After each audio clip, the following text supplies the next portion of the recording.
Quelles sont les leçons à tirer des résultats du 2 des tours des municipales 2026, à un an de l'élection présidentielle? France Info. Au lendemain du second tour des élections municipales, chaque camp politique tente d'analyser les résultats du scrutin, notamment au regard de la stratégie à mettre en place pour la présidentielle de 2027. Des succès pour la droite et plusieurs victoires pour la France insoumise, un maintien de la gauche réussi à Paris, Lyon ou Marseille, un ancrage local renforcé pour l'extrême droite. Le second tour des élections municipales, dimanche 22 mars, a mis en lumière des résultats contrastés pour les partis politiques français. Chacun d'entre eux a revendiqué une certaine victoire dès dimanche soir, à l'approche d'un autre scrutin décisif, l'élection présidentielle de 2027. Au lendemain du second tour, l'heure est désormais aux leçons en vue de la prochaine élection majeure, prévue dans un peu plus d'un an. France Info fait le point sur les faits notables observés à l'issue des municipales, qui pourraient peser sur la prochaine campagne électorale. Les alliances à gauche ont connu des destins divers. Les résultats du second tour ont mis en lumière un certain pari manqué pour des fusions et alliances à gauche, qui n'ont pas su convaincre une partie des électeurs. Les divisions à l'œuvre à gauche ont repris du terrain, jetant le doute sur une très fragile hypothèse d'union à l'approche de la présidentielle. La France insoumise fait perdre, a ainsi taclé le secrétaire général du Parti socialiste, Pierre Jouvet, voyant la déroute de certaines alliances locales pour le second tour. Monsieur Mélenchon est un boulet pour la gauche. Les électeurs socialistes n'ont pas compris cette demande d'alliance. François Calfon, secrétaire national du Parti socialiste sur France Info à Toulouse, l'alliance entre LFI, le PS et les écologistes portés par le député insoumis François Piquemal n'a pas réussi à conquérir la mairie. L'élu a recueilli 46,13 des suffrages exprimés, derrière le maire sortant d'hiver droite Jean-Luc Moudaigne, réélu avec 53,87 des voix. Au second tour, François Piquemal a obtenu moins de votes que l'addition des voix des listes de gauche une semaine plus tôt, malgré une participation en hausse. Déception à Limoges également, où la liste d'union LFI-PS menée par le député insoumis Damien Maudet est arrivée deuxième 40,82, derrière celle du candidat Les Républicains Guillaume Guérin, élu avec 51,25 des voix. La gauche a perdu plusieurs de ses places fortes, comme Clermont-Ferrand-Puy-de-Dôme, Tulle-Corrèze mais aussi Brest-Finistère, où le maire PS sortant, François Cuyandre, avait réalisé une fusion technique avec la liste LFI de Cécile Beaudoin. L'élu socialiste 38,3 des suffrages est finalement arrivé loin derrière son rival de droite Stéphane Roudot 57,38 des voix. Le pari est au contraire réussi à Nantes, où la maire sortante Johanna Roland avait fusionné sa liste avec celle de l'insoumis William Aucan. Pour les écologistes, les fusions ont été un succès à Tours, à Lyon et Grenoble, contrairement à Besançon, Strasbourg ou Poitiers. Chaque cas est particulier, il faut vraiment prendre en compte le contexte local, tempère Olivier Roucan, chercheur associé au Centre d'études et de recherche de sciences administratives et politiques CERSA, interrogé par France Info. Les résultats sont à géométrie variable, complète Mathieu Gallard, directeur d'études au sein d'Ipsos BVA. Ces alliances fonctionnent relativement bien pour réunir l'électorat de gauche, mais elles mobilisent surtout contre elles tout l'électorat qui va du centre à l'extrême droite.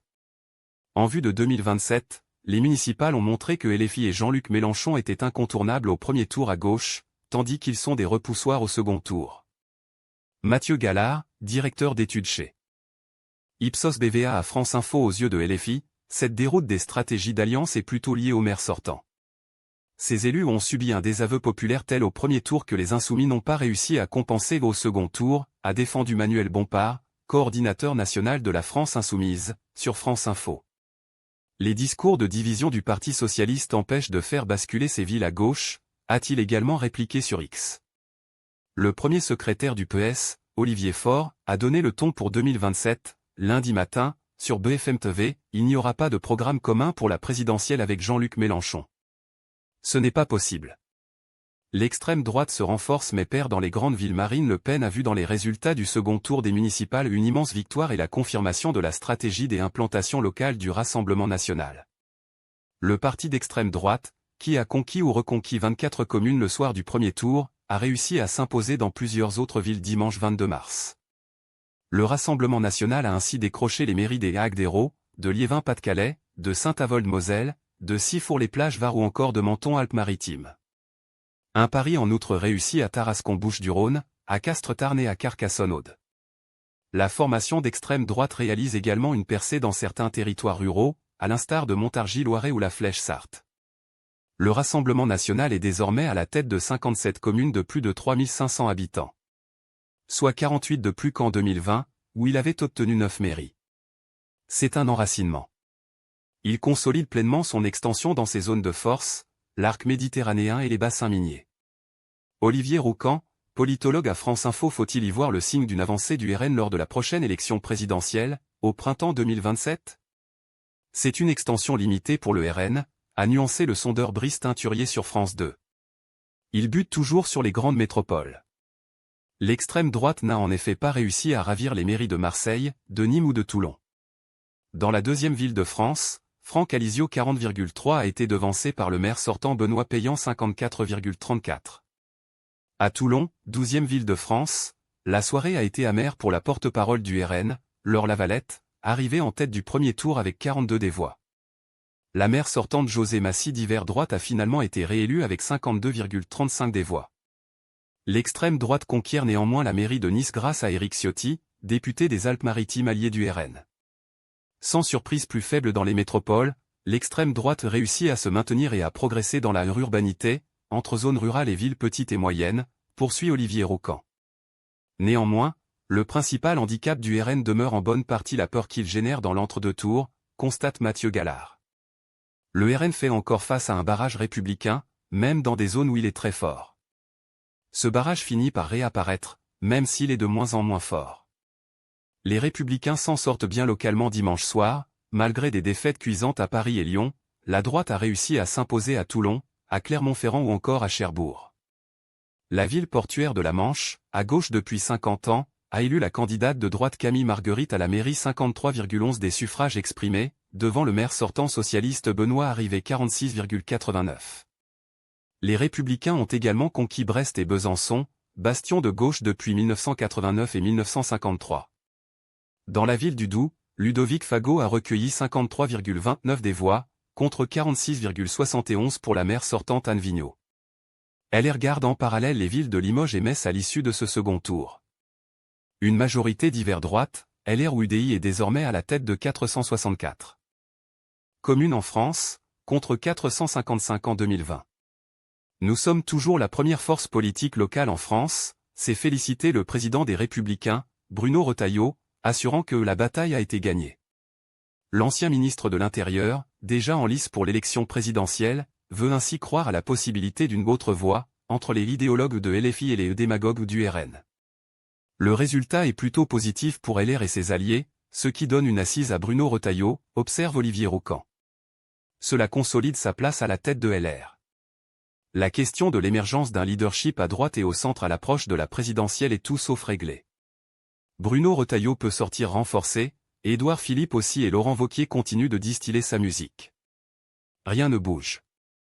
Olivier Roucan, politologue à France Info. Le scrutin municipal rappelle aussi les divisions, au sein des Républicains, sur l'épineuse proposition d'une primaire allant de Gérald Darmanin à Sarah Knafo, qui inclurait l'extrême droite zémouriste. Une idée défendue par Laurent Wauquiez mais totalement rejetée par la vice-présidente des Républicains, Florence Portelli, lundi matin sur France Info. Un rapprochement entre droite et extrême droite se ressent-il aussi dans les urnes? C'est très variable, souligne Mathieu Gallard. On note une alliance dans certaines communes, mais il y a aussi des endroits où ce n'est pas du tout le cas et de nombreuses alliances avec le bloc central. Et si LR reste le parti dominant lors de ce type de scrutin, cela ne dit rien de son score potentiel à l'élection présidentielle. Les résultats ne sont pas brillants pour le camp présidentiel plus faible en termes d'ancrage local. Renaissance a réussi à conquérir Bordeaux, grâce à la liste menée par le député Thomas Cazenave. Le parti présidentiel l'a également emporté à Annecy, avec le succès du député Antoine Armand, et le maire sortant de Nevers, Denis Thuriot, a été réélu. Le résultat est net ce soir, nous doublons partout en France le nombre d'élus locaux à l'issue du second tour, a salué le secrétaire général du parti, Gabriel Attal, l'un des visages potentiels du bloc central en vue de la présidentielle. Renaissance avait quelque peu fait l'impasse sur ces élections municipales, relève néanmoins Mathieu Gallard, évoquant un scrutin qui n'est pas brillant pour la Macronie. Édouard Philippe, président du parti Horizon, avait fait de sa victoire au municipal un prérequis avant toute candidature pour l'élection présidentielle. L'ancien Premier ministre a bien été réélu au Havre, mais une autre figure du parti Christian Estrosi a perdu la mairie de Nice face à Éric Ciotti. Pour Édouard Philippe, le tableau est en demi-teinte. Il n'est pas défait, mais on ne peut pas dire qu'il soit totalement sur un nuage ou dans une fusée pour la présidentielle, note Olivier Roucan. Quant au MoDem, son président, l'ancien Premier ministre François Bayrou, s'est incliné d'un rien dans son fief de Pau. L'abstention a progressé sauf dans certaines villes à enjeu. Le taux de participation dimanche 22 mars s'est élevé à 57, d'après une estimation Ipsos BVA CECI École d'ingénieurs pour France Télévisions, Radio France et LCP Public Sénat. La participation, en très légère baisse par rapport au premier tour du scrutin 57,17, est également en net recul en comparaison avec le second tour des municipales de 2014, où elle atteignait 62,13. Il y a 6 ans, elle n'était que de 41,60, dans un contexte toutefois marqué par la pandémie de Covid-19 et la levée du confinement. Comme au premier tour, l'issue des élections municipales s'inscrit dans la lignée de plusieurs scrutins à la participation relativement faible ces dernières années. Européenne de 2019 et 2024, régionale de 2015 et 2021, législative en 2017 et 2022. Or, présidentielles et législatives anticipées de 2024, l'abstention progresse régulièrement dans le pays. Un phénomène que Mathieu Gallard expliquait par le sentiment que les dirigeants politiques sont de plus en plus éloignés de la vie quotidienne des électeurs. Nous restons dans un contexte d'enracinement d'une très forte défiance, poursuivait Olivier Roucan. La participation a toutefois progressé entre les premiers et seconds tours, là où les enjeux locaux étaient plus prononcés. À Paris notamment, la bataille entre Emmanuel Grégoire et Rachida Dati a mobilisé 61,6 des électeurs, contre 58,89 au premier tour et 58 en 2014, selon les résultats définitifs publiés par le ministère de l'Intérieur. Même scénario à Lyon, où 66,06 des électeurs ont répondu présent, contre 64,52 au premier tour. Sujet suivant. Récit. Il ne voulait pas être président, la campagne ratée de Lionel Jospin en 2002, qui a mis fin à sa vie politique, France Info. Les mines sont déconfites. Il est 19h03 et Gérard Le Gall, le « Monsieur Sondage » de la campagne, n'a plus de doute, Lionel Jospin ne sera pas au second tour de l'élection présidentielle 2002. Le Premier ministre de l'époque, mort lundi 23 mars à 88 ans, n'est pas encore au courant, en ce début de soirée du 21 avril. Le candidat du Parti socialiste affiche un grand sourire en arrivant à 19h05 à son QG de l'Atelier, situé rue Saint-Martin, dans le 3e arrondissement de Paris. Il monte les marches, encouragé par ses partisans, et rejoint son bureau au 3e étage. Lionel vient directement à 50 cm de moi et me dit « Tu ne m'as pas appelé », raconte aujourd'hui Gérard Le Gall. On vient juste d'avoir l'information, souffle alors dans un brouhaha à la garde rapprochée du socialiste. Dans la salle, une dizaine de caciques du PS est entassée, notamment Martine Aubry, Elisabeth Guigou, François Hollande, Dominique Strauss-Kahn, Laurent Fabius, Pierre Moscovici ou encore le directeur de campagne, Jean Glavany. Au fur et à mesure des remontées des instituts de sondage, je leur disais en direct, et je les ai vus s'effondrer, avec des larmes ici ou là, se souvient Gérard Le Gall. Puis, quand Lionel Jospin apparaît, il faut mettre fin au suspense. Je me lève, je le regarde et je lui dis, Chirac est premier, Le Pen deuxième, tu es troisième, poursuit l'ancien responsable des études d'opinion du parti. Lionel ne réagit pas, il reste stoïque et va embrasser les uns et les autres. Gérard Le Gall, conseiller sondage de Lionel Jospin à France Info sans un mot, le dirigeant socialiste s'installe à son bureau et commence à rédiger la déclaration qu'il prononcera peu après 22 heures, une fois passé le choc de la découverte, à 20 heures, sur les écrans de télévision, des visages de Jacques Chirac et Jean-Marie Le Pen. Le président sortant obtient 19,88 et le candidat du Front National FN 16,86, devant Lionel Jospin 16,18. J'assume pleinement la responsabilité de cet échec et j'en tire les conclusions, en me retirant de la vie politique, lance le Premier ministre malgré les cris de protestation de ses militants. Dans la salle, les visages hagards tentent de réaliser l'ampleur du séisme politique. Tous étaient persuadés de la victoire de cet homme qui ne cessait de vanter son bilan, notamment sur la baisse du chômage, après 5 ans à Matignon. Mais la dispersion des voix de son camp, avec cet autre candidat de gauche, doublé d'une campagne truffée d'erreurs stratégiques, ont mis fin aux espoirs socialistes ainsi qu'à la vie politique de Lionel Jospin. La course présidentielle débute seulement le 20 février pour le chef du gouvernement, tout juste 2 mois avant le premier tour. La campagne a pris du retard, le programme a été fabriqué très tardivement. Peut-être pensait-il que, face à Jacques Chirac, cela passerait comme une lettre à la poste, note l'ancien ministre socialiste Jacques Lame, qui participe à des dîners préparatoires au cours du mois de janvier.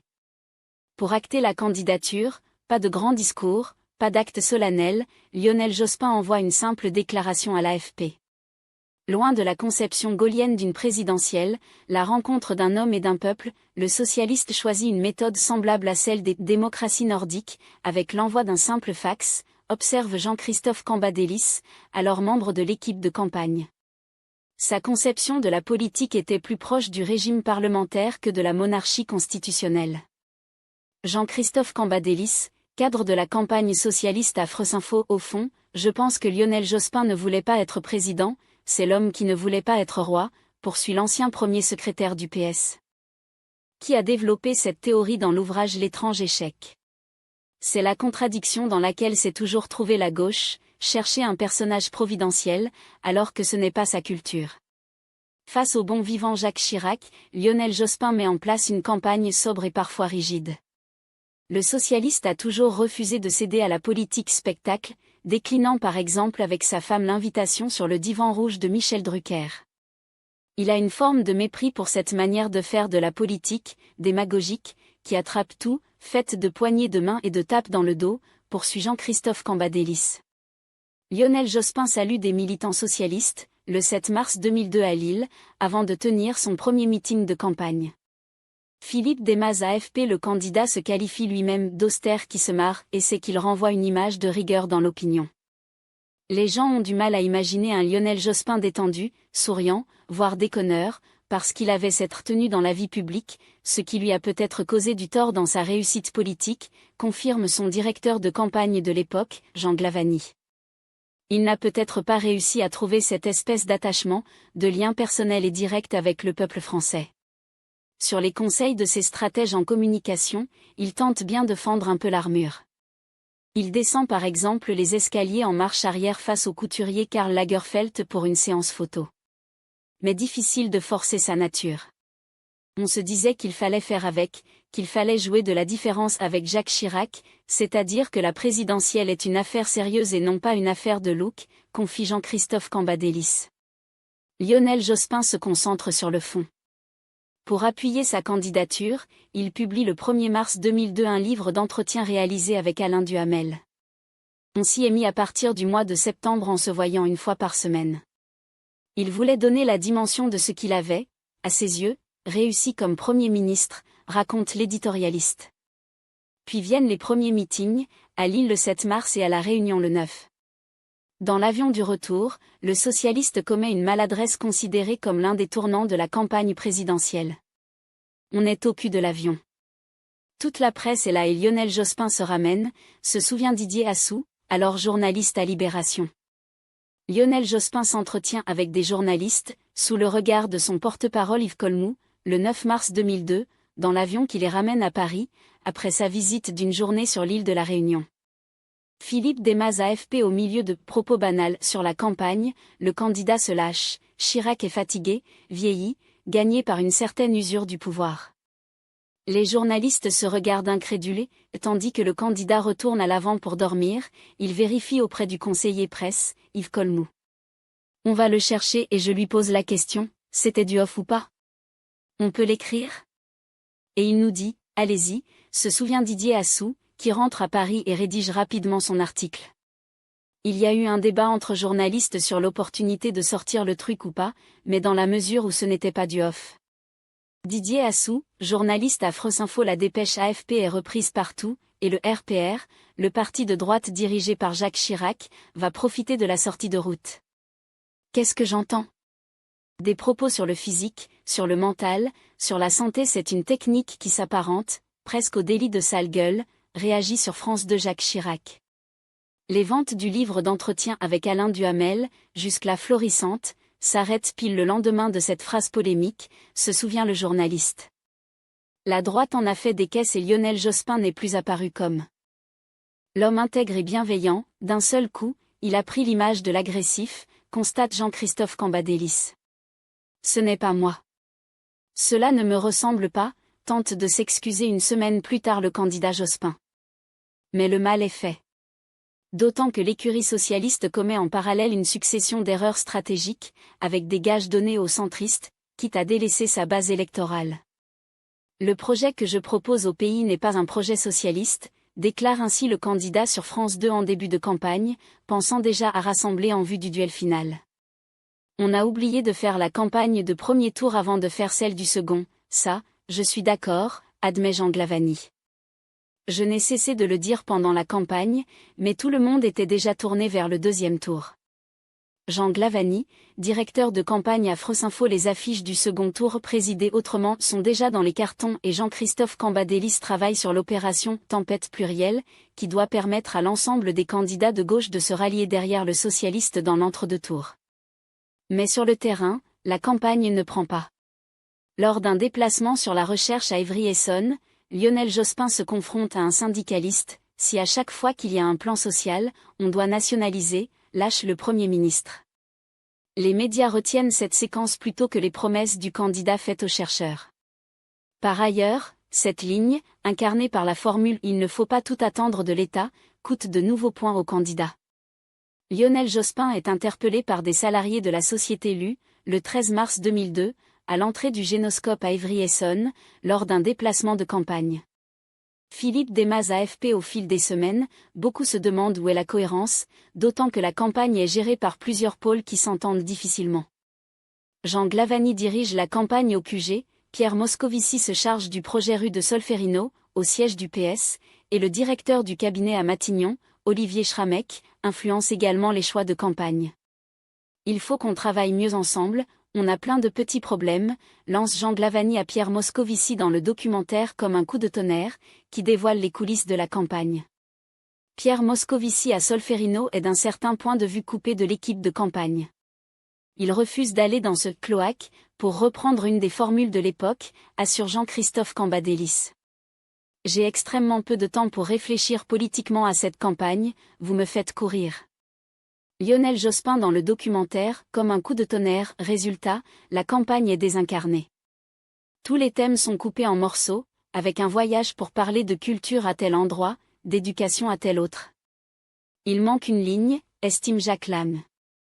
Tout cela est résumé dans le fait que cette campagne n'a pas un slogan, mais plusieurs, ajoute Jean-Christophe Cambadélis, qui évoque par ailleurs un phénomène de cours qui n'est pas de nature à alerter le candidat. Tout l'état-major, à peu près une centaine de personnes, était sûr de gagner. Donc ils étaient tous dans le regard de Lionel Jospin pour être ministre ou Premier ministre. Personne ou presque ne tire la sonnette d'alarme, d'autant que l'illusion est collective, avec un vote Le Pen sous-estimé par les sondages. Et si le scénario s'est répété depuis, personne ne croit à l'époque à l'hypothèse d'un FN qualifié pour le second tour. L'aveuglement est dans la campagne, mais aussi chez les sondeurs, les essayistes, dans les médias, retrace Gérard Le Gall. Le conseiller sondage alerte la direction de campagne du risque, lors de 2 réunions durant la dernière semaine, le lundi et le mardi. Statistiquement, les niveaux se recoupent, insiste-t-il à 5 jours du premier tour, évoquant ainsi une possible élimination de Lionel Jospin. C'est un argument de perdant et je vous déconseille de l'utiliser et même d'en parler, lance Jean-Marc Ayrault, porte-parole de la campagne. Ce n'était pas dans les esprits parce que c'était impensable. J'ai dit l'indicible et personne ne m'a cru. Gérard Le Gall, conseiller sondage de la campagne à France Info inquiet, Gérard Le Gall alerte quand même à 2 reprises le journal Le Monde, qui va également faire la sourde oreille. Ce qui l'emporte dans la discussion collective, c'est qu'on est peut-être l'objet d'une manœuvre du Parti socialiste, qui voudrait, dans la dernière ligne droite, mobiliser ses troupes, reconnaît dans un podcast de Slat l'ex-directeur du quotidien, Jean-Marie Colombani. Aucun média n'évoque l'hypothèse et pourtant, 5 jours plus tard, les courbes se croisent. Jean-Marie Le Pen accède au 2e tour et Lionel Jospin tire sa révérence. Il aurait dû être élu président de la République. Et il aurait été un bon président, estime Jacques Lame. C'est une anomalie absolue de l'histoire. Jacques Lame a été interviewé dans le cadre de la préparation de cette nécrologie, plusieurs mois avant la révélation de ses liens avec Jeffrey Epstein, qui l'a amené à démissionner de la tête de l'Institut du monde arabe. Sujet suivant. Un dispositif de sécurité hors norme pour le procès de 2 chefs présumés de la DZ Mafia, France Info. Publié le 23/03/2026 21h08 mis à jour le 24/03/2026 minuit 5 temps de lecture, 2 minutes, vidéo, 2 minutes. Un procès hors norme a débuté ce lundi 23 mars à Aix-en-Provence. 6 hommes, dont 2 chefs présumés de la DZ Mafia sont jugés pour un double assassinat sur fond de narcotrafic. Des moyens de protection sans précédent ont été déployés pour sécuriser l'enceinte judiciaire. Ce texte correspond à une partie de la retranscription du reportage ci-dessus. Cliquez sur la vidéo pour la regarder dans son intégralité. L'arrivée des convois pénitentiaires sous très haute protection. Des policiers cagoulés et lourdement armés assurent la sécurité tout autour du palais de justice d'Aix-en-Provence, appuyé par un hélicoptère de la gendarmerie. Un tribunal aux allures de forteresse pour un procès à haut risque. Les passants sont tenus à bonne distance. Dans le box des accusés de la cour d'assises, 6 hommes jugés pour leurs implications présumées dans un double assassinat en 2019 dans un hôtel, non loin de Marseille. Un règlement de compte sur fond de trafic de drogue. Parmi eux, Amin Wallan dit Mamine et Gabriel Horry dit Gabi, considérés comme les fondateurs de la DZ Mafia, réputés pour leur ultra-violence et leur connexion dans le grand banditisme. Détenus à l'isolement le temps de leur procès à la prison de Luynes, chaque transfert jusqu'au tribunal représente un risque de fuite. On est sur des profils qui sont dans leur secteur, qui connaissent, qui ont leurs hommes de main, qui ne sont quand même pas loin voire à proximité. Voilà, on n'a pas besoin de réfléchir trop pour n'être que la faille avec les allers-retours, etc., elle est là. Donc c'est pour ça qu'en fait on doit renforcer le dispositif, décrit Amandine Cordier, secrétaire nationale syndicat UFA-PUNSA Justice. À l'intérieur du palais, passage au scanner obligatoire. Le déploiement des forces de l'ordre est là aussi exceptionnel. Un climat que dénoncent les avocats de la défense. Mon client, depuis 2013, il est incarcéré. Il n'a jamais fait parler de lui et il n'est absolument pas dangereux. Je n'aime pas non plus me dire qu'il va être jugé dans ces conditions-là qui ont vocation à effrayer l'opinion publique, explique maître Inès Medioun, avocate d'Amin Wallan. Les accusés nient tous leur implication dans le double meurtre. Leur procès doit durer 3 semaines. Sujet suivant. Guerre au Moyen-Orient, changement de ton de Donald Trump, nouvelles frappes israéliennes au Liban. Ce qu'il faut retenir de la journée du lundi 23 mars, France Info. Guerre au Moyen-Orient, changement de ton de Donald Trump, nouvelles frappes israéliennes au Liban.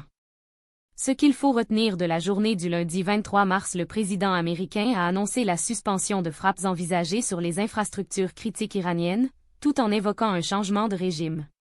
Publié le 23/03/2026 23h22 mis à jour le 23/03/2026 23h22 temps de lecture, 4 minutes. Donald Trump à Washington aux États-Unis, le 23 mars 2026. Ship Somodevilla Getty Images North America AFP. La guerre continue au Moyen-Orient. Et dans un changement de ton spectaculaire au 24e jour du conflit, Donald Trump a annoncé lundi 23 mars la suspension de frappes envisagées sur les infrastructures critiques iraniennes. Il a aussi évoqué un changement de régime, alors qu'Israël a de nouveau frappé le Liban. Le premier ministre israélien, Benjamin Netanyahou, a par ailleurs échangé avec le président américain, tandis qu'Emmanuel Macron a mis en garde contre une occupation du Liban. Voici les faits marquants du lundi 23 mars. Donald Trump dit qu'un changement de régime est en cours en Iran. Donald Trump a assuré qu'un changement de régime était en cours en Iran, tout en menaçant de continuer à bombarder allègrement si les négociations en cours avec un groupe de dirigeants iraniens non identifiés échouaient. Dans un changement de ton spectaculaire au 24e jour du conflit, Donald Trump a aussi annoncé la suspension de frappes envisagées sur les infrastructures critiques iraniennes. Il a aussi dit avoir eu de très bonnes discussions pour une cessation totale des hostilités avec l'Iran. Cette version a été démentie par Téhéran. Les médias iraniens, citant le ministère des Affaires étrangères, ont expliqué qu'il n'existe aucun dialogue entre Téhéran et Washington. Nouvelles frappes israéliennes contre le Hezbollah à Beyrouth. L'armée israélienne a annoncé lundi dans la soirée avoir effectué de nouvelles frappes contre des cibles du Hezbollah à Beyrouth. Une personne a été tuée plus tôt dans une attaque israélienne contre un appartement d'Azmieh, près de la capitale libanaise, selon les autorités. Israël dit avoir visé un membre des gardiens de la révolution iranien. L'armée a aussi annoncé avoir frappé à Téhéran un site des gardiens de la révolution, affirmant qu'il servait notamment à diriger des bataillons de la force paramilitaire du Basij. Enfin, l'armée israélienne a revendiqué la capture dans le sud du Liban de 2 combattants de la force d'élite du Hezbollah qui projetaient, selon elle, de tirer un missile anti-char sur ses troupes, une première depuis le début de la guerre. Un échange entre Benjamin Netanyahou et Donald Trump. Benjamin Netanyahou a déclaré qu'Israël continuerait ses frappes en Iran et au Liban, en restant déterminé à protéger ses intérêts vitaux en toutes circonstances. Le premier ministre israélien a tenu ces propos après avoir discuté avec le président américain Donald Trump.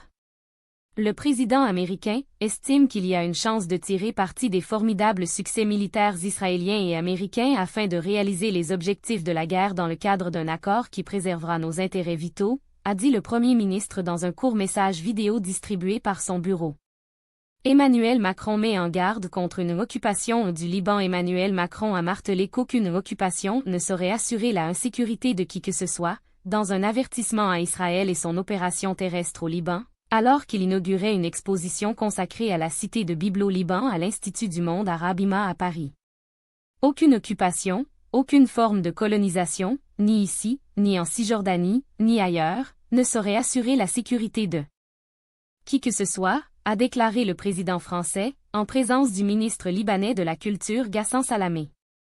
À l'heure du fracas entre les religions, à l'heure où quelques-uns voudraient nous pousser à l'escalade des guerres, à l'heure où quelques autres voudraient nous faire croire que la sécurité ne peut être assurée que par l'envahissement du voisin qui fait peur, le Liban ne rappelle qu'une chose, la force de l'universalisme, a-t-il aussi ajouté, en citant la force du droit international. Sujet suivant. Les données personnelles d'environ 243 000 agents de l'éducation nationale, essentiellement des enseignants, ont été piratées, France Info. Les données personnelles d'environ 243 000 agents de l'éducation nationale, essentiellement des enseignants, ont été piratées. Les noms, prénoms, adresses postales, numéros de téléphone et période d'absence sans mention du motif figurent parmi les données volées. Publié le 23/03/2026, 22h08 temps de lecture, 2 minutes. Le ministre de l'Éducation nationale, Édouard Geoffray, le 19 novembre 2025 à la sortie du Palais de l'Élysée, à Paris. Cause Bouza en Lucas. AFP. Les données personnelles d'environ 243 000 agents de l'éducation nationale, essentiellement des enseignants, ont été piratées le 15 mars, a annoncé lundi 23 mars le ministère dans un communiqué.